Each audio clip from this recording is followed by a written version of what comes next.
కరూర్ తొక్కిసలాట ఘటనలో మృతి చెందిన 39 మందికి సంబంధించిన డెడ్ బాడీకి సంబంధించి పోస్ట్ మార్టం అన్నీ కూడా పూర్తయినట్లు కొద్దిసేపటి క్రితం తెలుస్తూ ఉంది.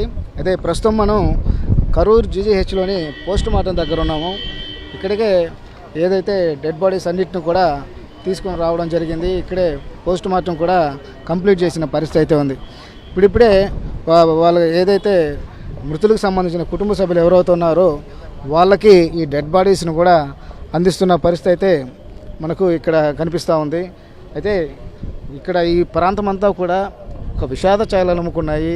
ఏదైతే ఈ చనిపోయి ఉన్నారో వాళ్ళకి సంబంధించిన కుటుంబ సభ్యులు, అదేవిధంగా బంధువులు అంతా కూడా ఈ ప్రాంతానికి చేరుకుని బోరున విలిపిస్తూ ఉన్నారు.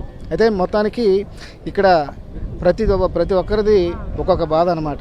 ఏంటంటే ఒకరు ఈ 39 మందిలో కొందరు చిన్న బిడ్డలు కూడా ఉన్నారు. చిన్న బిడ్డలు పోగొట్టుకున్న వాళ్ళు కొందరు ఉంటే, భర్తను పోగొట్టుకున్న వాళ్ళు కొందరు, తల్లిదండ్రులను పోగొట్టుకున్న వాళ్ళు కొందరు, భార్యను పోగొట్టుకున్న కొందరు, ఇలా ఒక్కొక్కరి బాధ ఇక్కడ మనకు కనిపిస్తూ ఉంది. ఈ ప్రాంతానికి చిన్న పిల్లల దగ్గర నుంచి కూడా పెద్దోళ్ళు కూడా వచ్చి వాళ్ళ కుటుంబ సభ్యులను తలుచుకొని, మృతి చెందిన వాళ్ళని తలుచుకొని బోరును విలిపిస్తున్న పరిస్థితి అయితే ఈ మార్చురీ దగ్గర మనకు కనిపిస్తూ ఉంది. అయితే ఒక పక్క వాళ్ళ బాధను వర్ణాతీతం వాళ్ళని చెప్పలేని పరిస్థితి, గుండెలు బాదుకుంటున్నారు.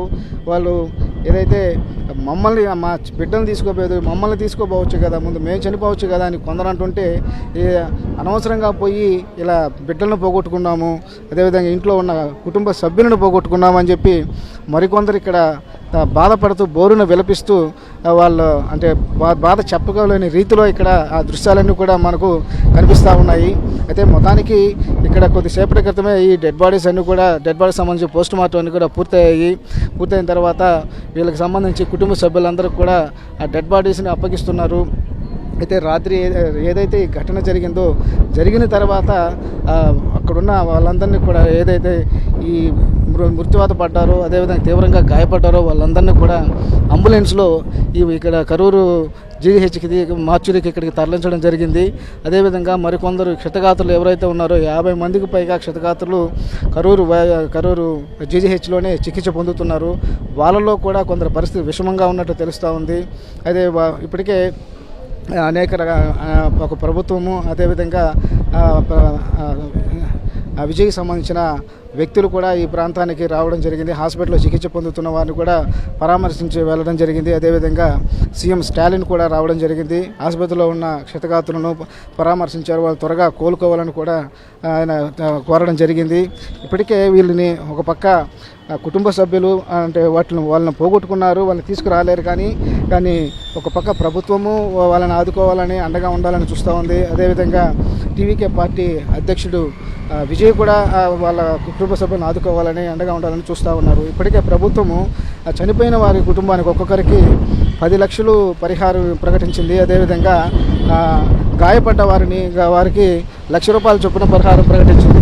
అలాగే టీవీకే అధ్యక్షుడు విజయ్ కూడా ఎవరైతే 39 మంది చనిపోయారో వాళ్ళకి ఒక్కొక్కరికి 20 లక్షల చొప్పున పరిహారం ప్రకటించారు. గాయపడ్డ వాళ్ళకి 2 లక్షల చొప్పున పరిహారం ప్రకటించడం జరిగింది. అయితే పోయిన వాళ్ళని తీసుకురాలని కానీ, వాళ్ళని లోటుని తీర్చలేని కానీ వాళ్ళకి అండగా ఉంటా అని చెప్పి కూడా విజయ్ కొద్దిసేపటి క్రితం ఆయన ప్రకటించడం కూడా జరిగింది. అయితే మొత్తానికైతే ఈ ఘటనలో ఎవరైతే చనిపోయారో వాళ్ళకి సంబంధించిన డెడ్ బాడీకి సంబంధించిన పోస్ట్ మార్టం మొత్తం కూడా ప్రక్రియ అంతా కూడా పూర్తయింది. అందరూ 39 మందికి కూడా పూర్తయినట్లుగా తెలుస్తుంది. వాళ్ళని వాళ్ళ కుటుంబ సభ్యులకు కూడా అప్పగిస్తున్న పరిస్థితి అయితే ఇక్కడ కనిపిస్తోంది.